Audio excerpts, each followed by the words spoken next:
Thank you all for showing up here virtually and in person. I appreciate that.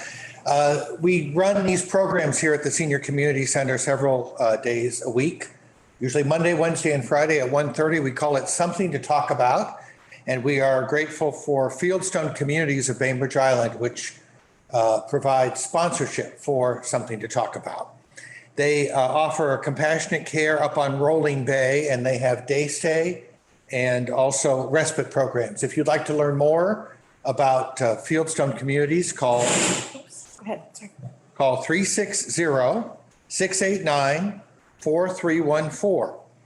And I'd also like to acknowledge that we are meeting on the ancestral homelands of the Coast Salish people, specifically the Suquamish tribe, the people of the clear salt water. We honor them and we are grateful for their hospitality and the stewardship of these ancestral homelands since time immemorial. So we are grateful for their support, and we support them. Today, we're going to dive into Stamped, Racism, Antiracism, and You, a book by Jason Reynolds and Ibram X. Kendi. This is the first of a series of discussions that we're having both online and in person. It's part of our interest here at the Senior Center in ideas, inclusion, diversity, equity, accessibility, and social justice. This week, we're going to look at the ideas behind the deliberate development of racism as an economic ploy and why assimilation has a hidden racist core. The idea of assimilation versus racism versus anti-racism, three concepts that are very key to this book. And Ann Lovejoy and I are going to work together to facilitate these conversations. I think we're going to have at least 5 of them, 2 this month, 2 next month, and then 1 or more in March. And if you don't have a copy of the book and you would like one, we have copies free at the Senior Community Center. Pick one up, read it, pass it on to someone else. We also have a few, I believe we still have a few of the audio versions left. And if you would like an audio download, contact me. And we have handed out a few of those already too. So to get us started with some ground rules, I'm going to pass your attention to Ann at the end of the table. And then I'm going to kind of sneak out in hopes that I might be able to do a little AV wizardry and join you back with some video that we have talked about in the past, and maybe even a little audio from the audio book. Thank you, Reed, and thanks everybody for coming. We're just getting used to doing these hybrid affairs, so it may be a little bumpy here and there, but we are going to do our best to make sure we get everybody's questions and any comments that you want to have. So to start us off, I did want to say that we do have a few ground rules. And the first one is be curious, listen to understand. That I think is a good guideline for pretty much anything we do, but especially in a conversation that could make some people uncomfortable. Also, be respectful, no crosstalk or interrupting. Again, fairly standard for any kind of group conversation. I like to say, share the air. If you have a lot to say, maybe pace yourself and share one idea and keep your comments to maybe 2 to 3 minutes so that everybody gets a chance to say something. Facilitators will be timekeepers. So if you start to get a high sign from somebody, then that is time to maybe taper finish up your comment and let somebody else have a crack at it, right? So we were planning to start off with a little video clip, an interview with Jason Reynolds and Ibram X. Kendi, and maybe we'll get there if Reed is able to do that. But if we're just going to plunge right in, my first question is, how many of you have read the book, all or part? You want to put up your hands or something like that? Mm-hmm. And so I was curious if there are people who hadn't read it and are just kind of interested in hearing about it. Oh, thanks. That's really helpful. Yeah. Because that's also welcome. And I hope you'll pass this along to friends and family, that people are welcome to attend whether they've read it or not. I know a few people who said, well, I might want to just see what it's like in these book groups before I read the book. I thought, wow, that's interesting. But yeah, sure, that's fine. I wonder if anyone has listened to the audiobook read by Jason Reynolds, which, yeah, Jana, definitely. I can really encourage you to do that. We do as, Katie too, thanks. I would encourage you to listen if you are halfway through and finding it a little hard time finishing up. He's an incredibly engaging reader as well as writer. And I found when I was listening, my grandchildren clustered around and they were listening too, and they were really drawn in because he's so engaging, right? His voice is great and he reads with a lot of panache. So that's another great way to kind of get engaged, I guess I'd say. So at this point, we were going to look at this interview, but we're not going to. So I would like to put this out here. Were there, in your family growing up or in your family raising your own kids, was race talked about? And how was race talked about if it was? Anybody got Jana, your hand is up. Are you willing to jump in or was that left over? Is my hand still up? Well, I'll take that down. But I would love to jump in first because I will have students coming out soon. Race was talked about, but my own race was not talked about. I didn't really realize that I was white until I was an adult.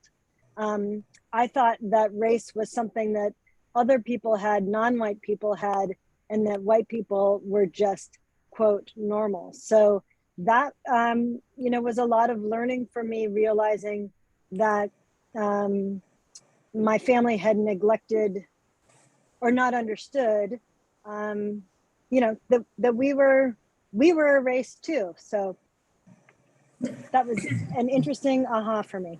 Yeah, thank you. Katie, and then Marion, and then Lena.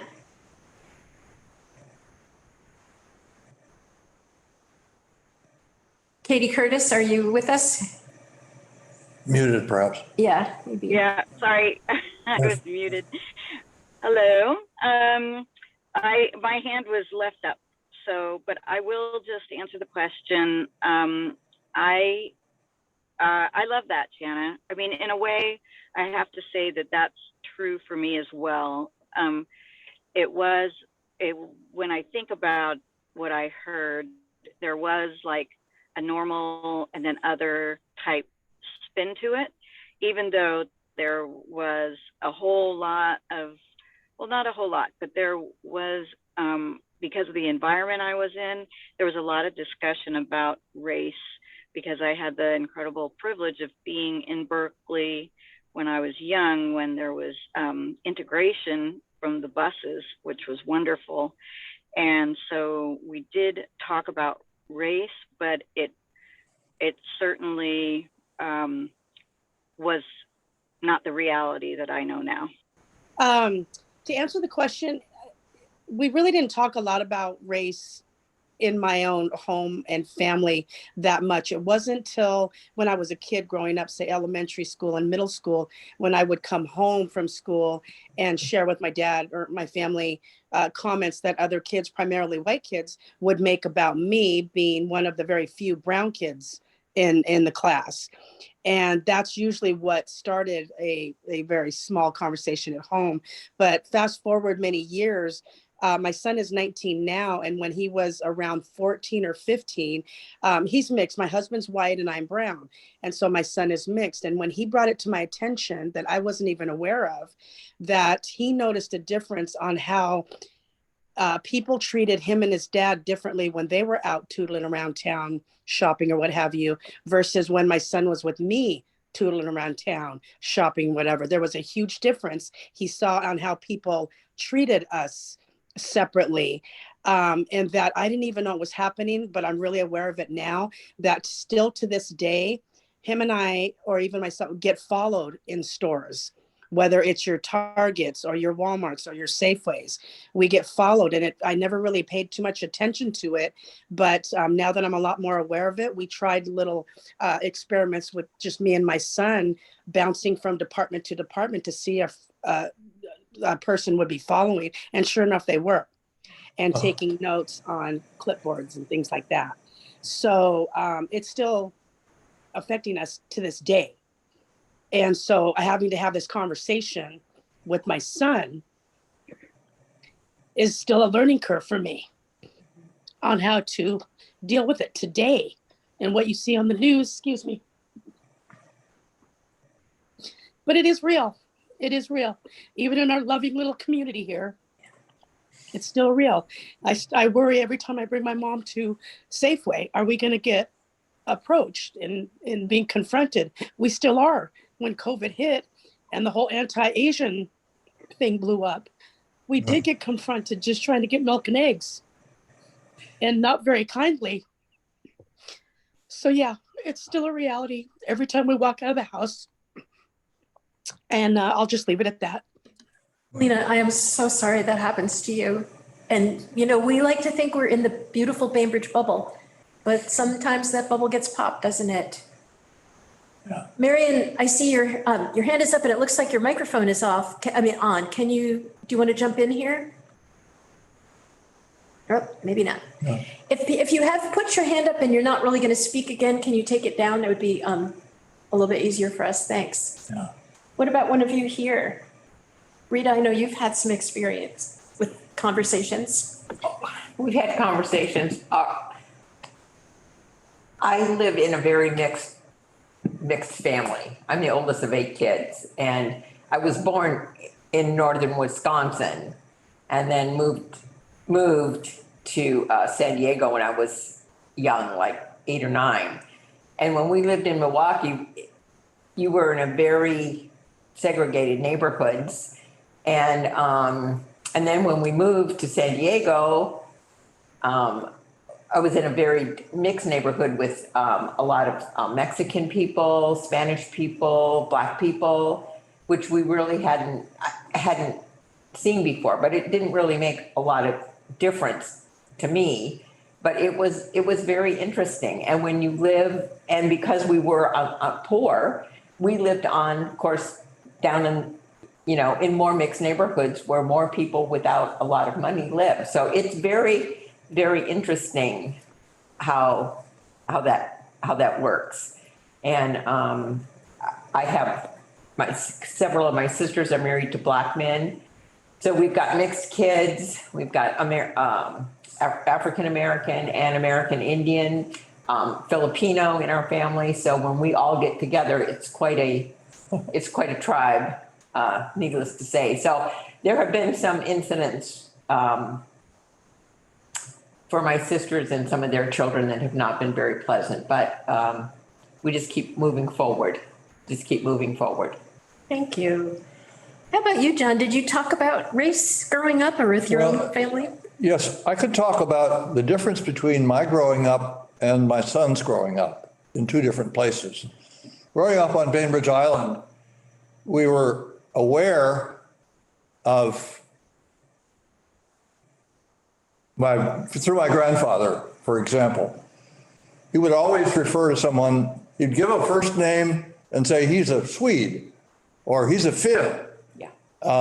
It was all about national origin in a community that was dominated really by people with immigrant backgrounds. And it was a very white community, Bainbridge Island.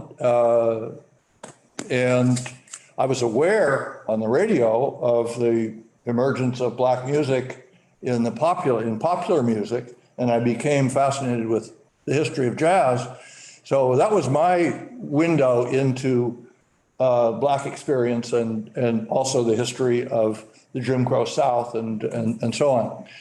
But then later in my life, I was teaching in Washington, D.C. and raising our 2 sons on Capitol Hill in Washington, D.C. We were among the people gentrifying Capitol Hill. And it was a majority Black neighborhood still. It was a majority Black city, let's say, with many neighborhoods that were predominantly or entirely white. But Capitol Hill was mixed, and our sons experienced the difficulties of growing up, being picked upon, set upon by the Black kids who were who saw the difference from their point of view. And of course, my sons saw the difference from their point of view. And I would say they grew up in a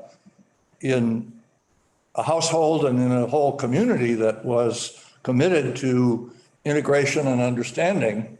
But there were still these, the exposure to economic and other sorts of disadvantage on the part of those people in the majority. It was referred to sometimes as Chocolate City. And if you went to City Hall for something, it was Attitude City, if you would, because the people you're dealing with, they've got their opinion of what you're there for and what they're there for. And that was part of the experience over the years until 2000 when I retired and came back here. Thank you, John. Marcy, you got your hand up. You're muted there. I'm sorry, I don't no idea what that is, or how I got up. I must have hit the wrong, when I was looking at how many people were here, I must have hit the wrong button. Sorry, no. No comment. Did you want to say anything about, sorry? No, I'm just going back to mute. Okay, anybody else want to jump in on this one? I know my kids grew up on Capitol Hill, and which is very mixed. And when they moved to Bainbridge at like 3 and 5, they kept saying, "Mom, why is everybody white here?" Like they really noticed it. And so we started having conversations pretty early because they were not used to that and thought it was odd, But it just depends where you come from, doesn't it? Diane had her hand up. Diane. Thank you. Can you hear me? Yes. Okay. I grew up in the 40s and 50s, born in Oakland, but soon thereafter moved out to Contra Costa County, where I don't ever remember seeing a person that was Black. We had a few Hispanics, but it was a pretty pure white neighborhood. When my kids were young, and they're in their 50s now, we had Black neighbors and they never noticed any difference at all. The one kid that my oldest son was very good friends with was very athletic. So basically that family of a single mother and 4 boys, they were all very athletic. They were very much looked up to because of their abilities, and they happen to be very good looking people as well. So my life has been pretty pure white. It was amazing though that when my kids were small, they did not see a bit of difference. They never mentioned their Black friends. It was just their friends. And I really appreciated that. So I saw a lot of improvement. Thank you. Yeah. Brian has his hand up. Thank you, Brian. I grew up in the Chicago area in the 60s and 70s. First in the city in a very ethnically pure neighborhood of a Polish neighborhood. Our family was Swedish, and we used to get comments about, "What are you Swedes doing in our neighborhood?" from some of our neighbors. Then we moved out to the suburbs, which were pretty white, and there was not a lot of discussion about race in our household. There was, talk about parts of Chicago that you don't go in as a white person because it wouldn't be safe. I remember when busing came up, and I remember my parents were very worried about whether we were going to get bused to some other part of the city. I wasn't really that conscious of it at the time, but we weren't. I remember they were somewhat relieved at that. And then I do remember a camp that I went to up in Wisconsin, a Bible camp that we used to go to every summer. One year when I was probably about 11 or 12, It was mostly white people most years, but this year there was some people, Black people from Chicago. And so they were from, I would say, some of the rougher neighborhoods. And it was a rough week. There was, we were put into cabins, each half Black, half white, with a counselor, white counselor and a Black counselor. And everybody was pretty much divided on their half of the cabin. Some of us reached out and made friends across the races, but others were on both sides were adamant to not want to befriend or talk to people of the other race. And the counselor we had, his name is Lonnie, was a Black counselor who I kind of hit it off with, but he had a pair of boxing gloves on the wall. And as kids started to fight, he kept threatening to get the gloves down and let people go at it. And at the end of the week, he actually created a little ring out in the field, and people who were fighting with each other during the week would put the gloves on and beat the heck out of each other. And that was, yeah. I moved to Beacon Hill when I moved to Seattle in the early 80s. It was a minority white neighborhood, about 25%. I enjoyed it until about a year later when I was woke up and the sound of the guy yelling at and his girlfriend saying, "Now you put that gun away." And we decided to move out of there. The crime was pretty high back in those days. So. Thank you, Brian. I think Michelle and then Marcy's iPad. Marcy, other Marcy. Yeah, Michelle needs to unmute. Hi, Reed. I didn't raise my hand, so I don't know why it's up. Okay. Okay. Then Marcy. Oops. Sorry, I muted you by mistake, Marcy.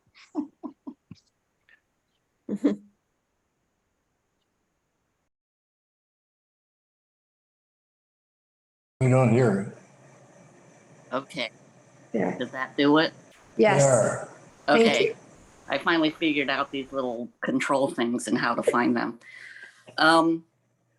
So I'm Japanese American and was born after the war and the internment camps and you know what my parents went through, and they were really wanted to just not stand out and not, you know, have that kind of, you know, racist focus on them. And the school that we went to was pretty much, you know, like if you look at the class photos, they were like a third white, a third Asian, and a third Black. It was, you know, pretty diverse. And, you know, again, it's just, I think from my parents' viewpoint, they wanted everybody to get along. And so we really didn't talk about race. And in fact, I never really heard them talk about their experience during the war until high school, when my American history teacher said, "Go home and talk to your parents about what happened during the war." And other than that, they would talk about vaguely camp and made it sound like, oh yeah, we played baseball and, you know, had a school and, you know, I mean, it just, they really didn't talk about it. So, you know, when I read the book and got to the part about the assimilation, you know, it was like, yep, that's me. You know, and I thought I was being unbiased and non-racist, but, you know, so it was very interesting for me to start looking at my upbringing as being, you know, contributing to a racist attitude. Oh, thank you, Marcy. I think, yeah, for a lot of people I've been talking to about the book are interested in this whole question of you can be racist, assimilationist, or anti-racist. And those are kind of new ideas for a lot of people that I think for many people in the last few decades growing up, what was assimilationist was sort of sold as nice. Like, as long as, but really the hidden core is super racist, right? You can be like me. If you try really hard, you can be white, right?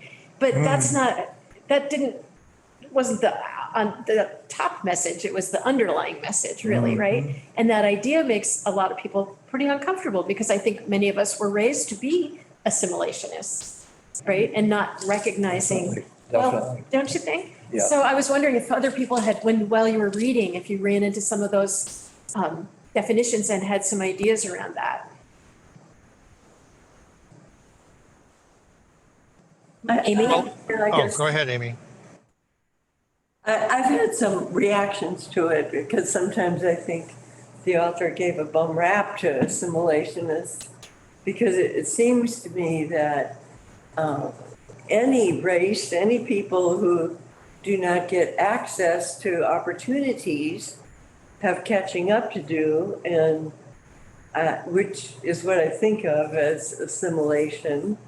And so it doesn't seem like such a bad thing to me. It's like, it's an understanding that anybody who doesn't have the opportunity is going to be weaker in certain areas if you haven't had the experience and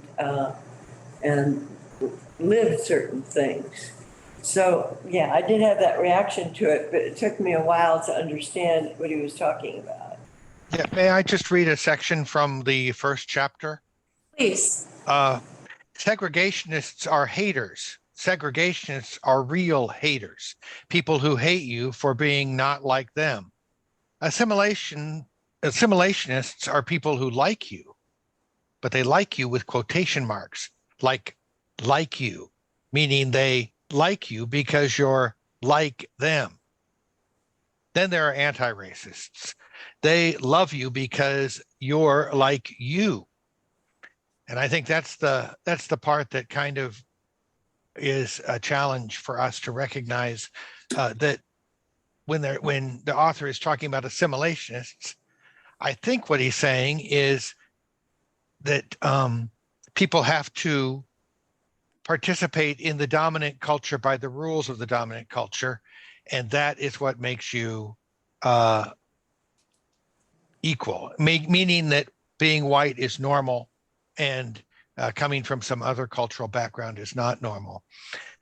My experience was very similar to, I think, Marcy's. My parents did not talk at all about race, although we did have family friends who were from Hawaii, who were Native Hawaiians, and we had family friends who were Jewish, but we didn't ever talk about it. I learned much later that my mother was once in the airport with me and my sister and a couple of our friends from the Lum family, and she told me that she was hit by people walking by, or verbally hit, accusing her of having mixed race children, which is something that was never talked to me about until many, many years later. And so I feel like that's kind of the hidden aspect of some of this that we didn't, we tried not to look at it. And that was probably an example of assimilationist.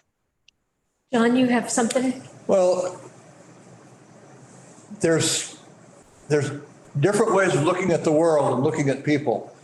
There are either or, and there maybe you choose which bias you'll have, the either or thinking or the both and thinking. I'm always inclined to try to reconcile differences, but recognize the legitimacy of differences. In this book, it's really important to recognize the legitimacy or the necessity of an anti-racist awareness and an agenda. But it's also possible perhaps to reconcile assimilation and anti-racist understanding of things. I'm thinking about the world of the creative arts, the world of all the traditions that feed into jazz in history and in today. It's all about assimilation, assimilating, white musicians assimilating to a music that was fundamentally and originally Black music, rooted in Black experience and rooted in oppression and strategies to overcome oppression. Well, white musicians needed to fit into that world. And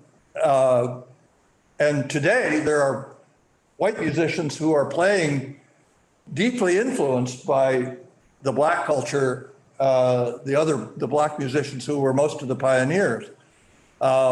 So that's just one perspective, I think, but it is important to recognize why anti-racism is necessary, and assimilation doesn't do the job.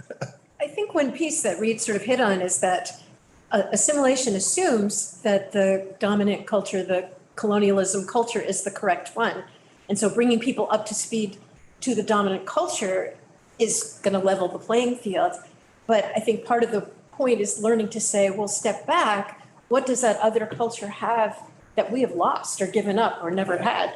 I know I have felt sometimes listening to tribal people talk about their amazing traditions and having these deep experiences, or there's a Hawaiian immersion culture school where they only speak Hawaiian and they don't teach Western classes. They teach chant and fishing and making clothes and all these immersion amazing things. Oh, right? yes, yeah. And you think they said, I said, you don't teach any of the, Western stuff. And they're like, oh, they'll get it if they need it.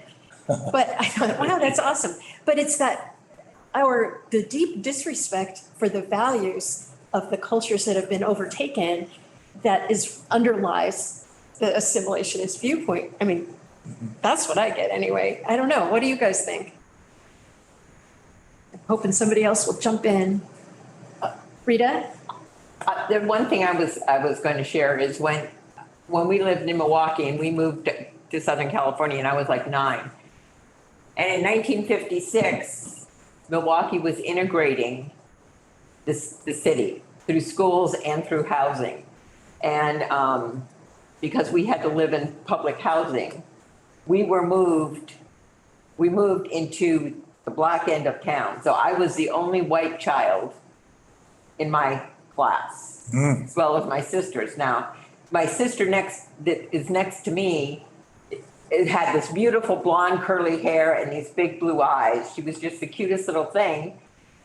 But the kids at school, she couldn't hardly go out on the playground because they were just fascinated because she was so different than they were. So it was we didn't live there real long, but it was a big awakening, something I'll never forget, as being the only white child in a class and not having the freedom to kind of move around as we had previously. So it's very, very different when you go to a culture, whether you're visiting another country or anything else, that you are the one or the only one or a less. When we lived in San Diego, when I was married to a guy in the service, the white kids in the school were the minority kids because there were Black, Filipino, people from all over that were living in, Navy housing. And so we were considered the minority. My kids were considered the minority kids in the school. And you don't think about that. I never thought about that as a white person as being a minority, but it's just something to think about. Well, it's something that a lot of people don't experience. Right. I know in some cases when I've been kind of having this kind of conversation, I'll say, has anyone here ever been the only something in a group? And a lot of times, no. The answer is no, I never have. And that, I think being the only something is a really instructive situation because it makes you start to realize, wow, this is what it feels like to a lot of other people in other situations. Right. And you're not swimming in your own sea anymore, right? Exactly. And it gives you a really different viewpoint, or hopefully it does anyway. Yeah. Did you want to say anything? I had that same experience. I grew up in San Diego County, pretty much white community. My parents were white Republican, and the only Blacks that I ever had any experience with growing up where my mom had a housekeeper who was Black. And I went to group parties with my parents and the bartender would always be Black. So it was always service people. So I predominantly white. But when I went away to college at UC Santa Barbara, I had a Black roommate. And when she would have all her friends over, I would be the only white person. And I was really aware of how that felt to be the only one. And I felt afraid. And, you know, I'm ashamed to say that, but I really felt different. And I got a real feeling of what a white person in a Black person in a predominantly white environment must feel. I mean, really feel different. Did it start to change over time if you got used to each other or?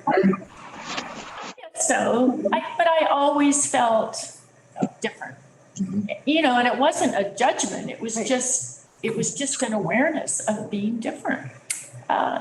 So that was my experience. Thank you, Johnny. Yeah.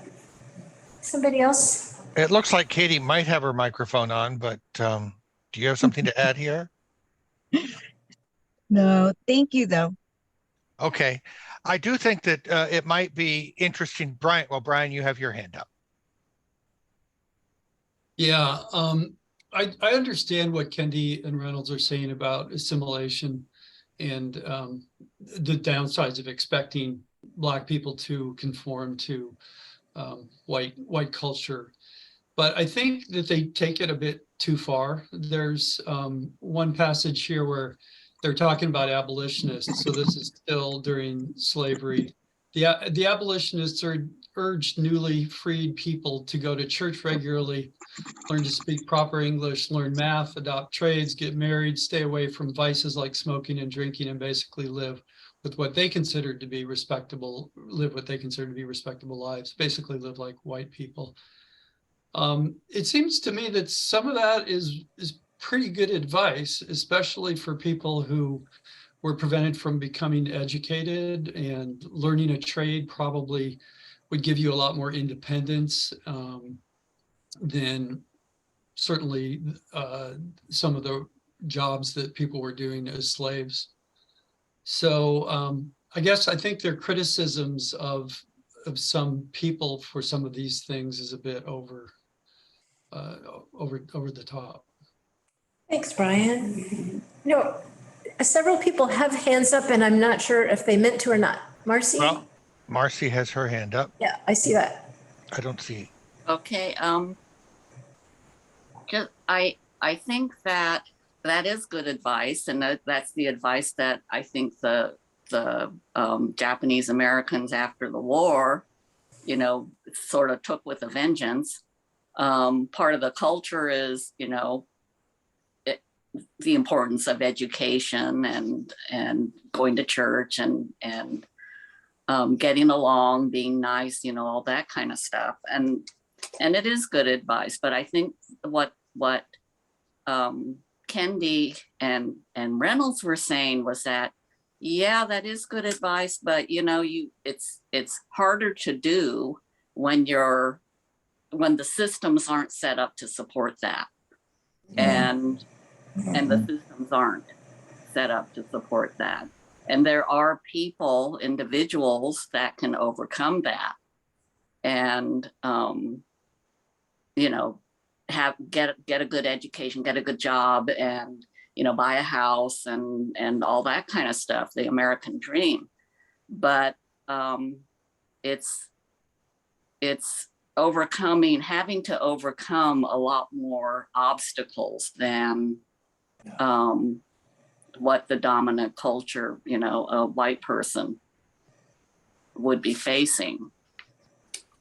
You know, and I think that I don't know the name of the person who was talking about being, you know, the one white person in a group of Blacks, but you know, you do feel like, okay, now what do I do? How do I say this? Or, you know, how am I supposed to act? That happens, I think, when you're in the minority, and makes it harder. to achieve the way that, a white person would not feel. Yeah, I think that there is that challenge of in a dominant culture, a white dominant culture, if you are temporarily in a situation as a white person where you are not, where you are in the minority of in a race, you might feel uncomfortable. But the pressure to sort of figure out what the right answer is might be a little different, and there might be things that you can't unlock as a person of color in a white culture without knowing the combination that doesn't work in the reverse as much. And I think that's partly why Kendi and Reynolds are talking about that idea. I do think that the idea of skills is good for all of us, but it obviously, this book represents, it's a lot more than skills that make up a community. Kimmy, you have your hand up. Yeah, I really think it's unfair to be comparing experiences of like Asian people with Black people. There's been 400 years of oppression of Black people, and that's why there's an intersectionality between race and poverty, healthcare, all of that. So it's one thing to say, well, here's the bar. We're all equal now, right? Because we have the Equal Rights Act and all of this stuff. But it starts with our education. And that's why the battleground now is on who's going to tell the story of America, when the story of the Black people have been excluded for 400 years. I mean, I figured out in my head that America really took off and became a leader in the industrial world is because it was on slave labor. And so we need to understand that you can't say, okay, Blacks, we're all the same now. You have your voting rights, and then you have to ask why is the South Side of Chicago like that? When my roommates at a very elite white school was from, New Trier High School, which is like on the North Shore, right? They have the North Shore and like Shaker Heights, and then you have Punahou. And so like, we can't talk about our values and why groups of people aren't meeting them when the system was never fair to those people to begin with. And at the very bottom of that, and if you recast, are the Black people. And then the indigenous, and then so comparing, just say, okay, Asian people, or we need to understand historically where these groups of people have come into our system and what has been done to them, and try to repair that harm. And we first repair that harm by educating ourselves. Yeah, at the first section of this, Kimi, there's the discussion of the original racist, which is Gomez Zurara, and his book, The Chronicle of the Discovery and Conquest of Guinea, which gets to the point of justifying the capturing of humans for property to basically feed a capitalist need. What you were just talking about the idea that to enable the work in what was colonially called the New World required a lot of labor, and it was certainly great if that labor was free. And so to justify that and to make sense of why the people were being captured and turned into property was to somehow make the color of their skin some representation of their pecking order, where they deserve to operate.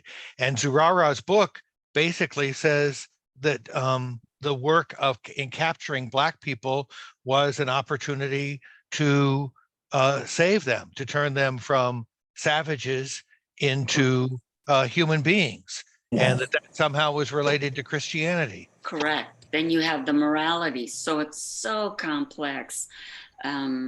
And I think it's really worth the time to kind of try to. And that has a date and a time where that justification began. And those views get inculcated not only in the economic value that it starts to represent, but in the culture, especially in the dominant culture, to justify the situation as it is.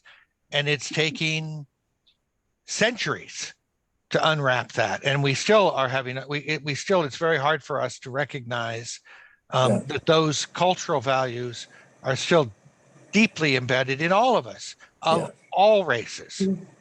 And the playing field thing comes up a lot.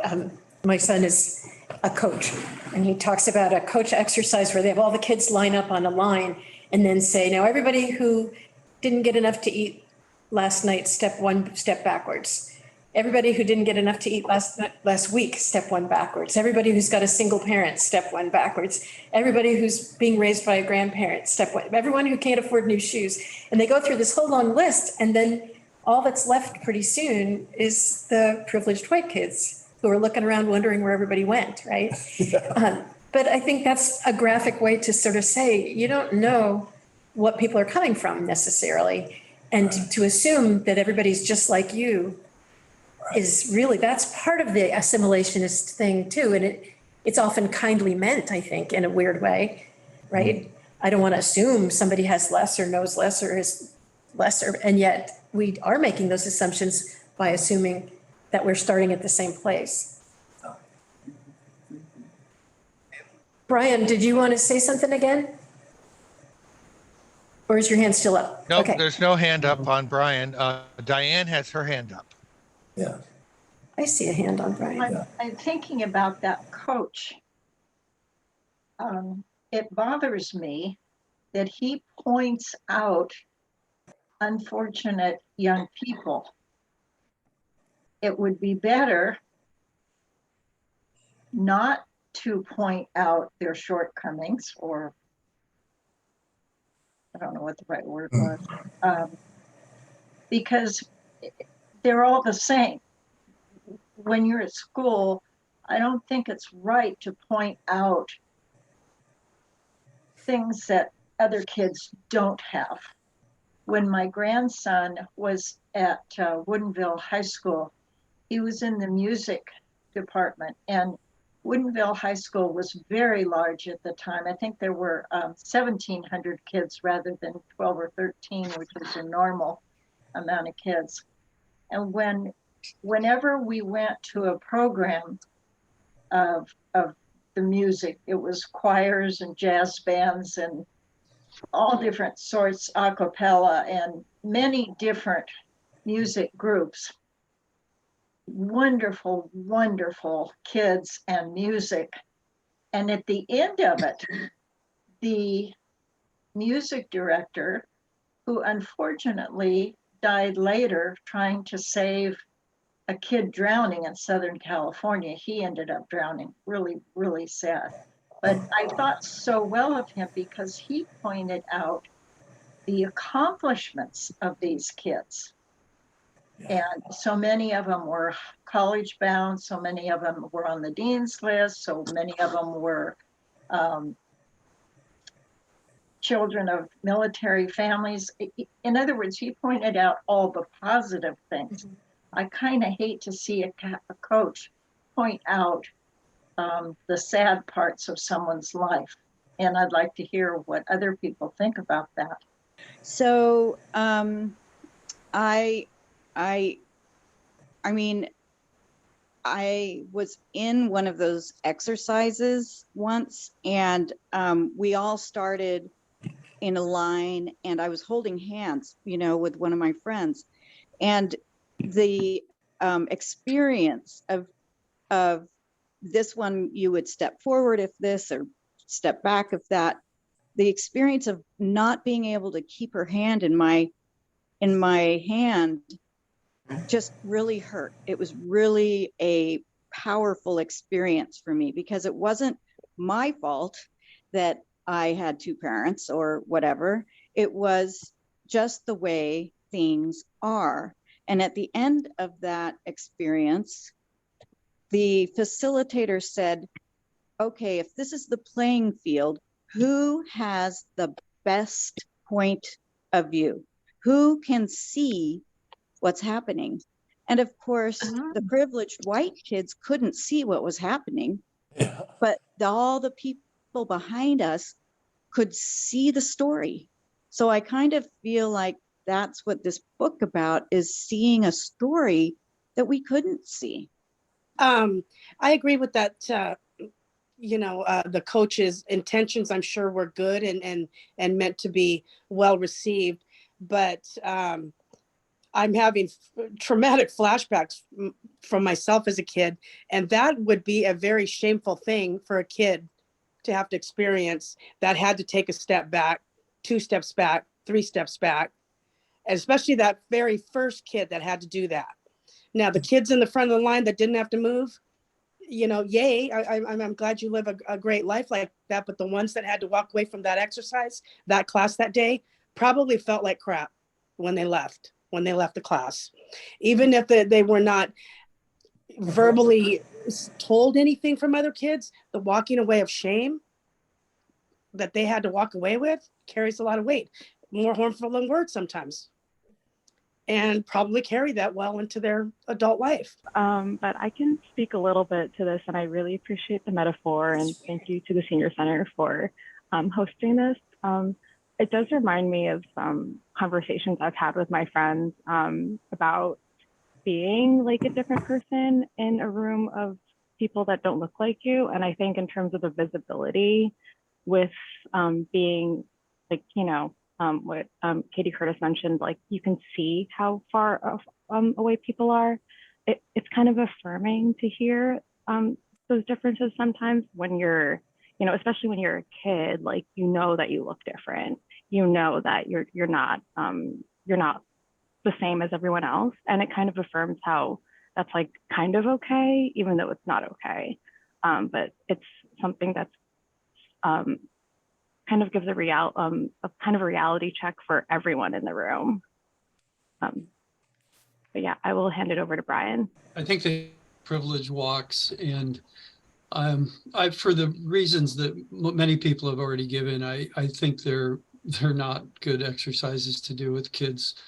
The ones who have to step back for the questions asked by the coach in this case might feel ashamed. Also, the kids that end up at the front of the room in the current climate probably feel some shame as well.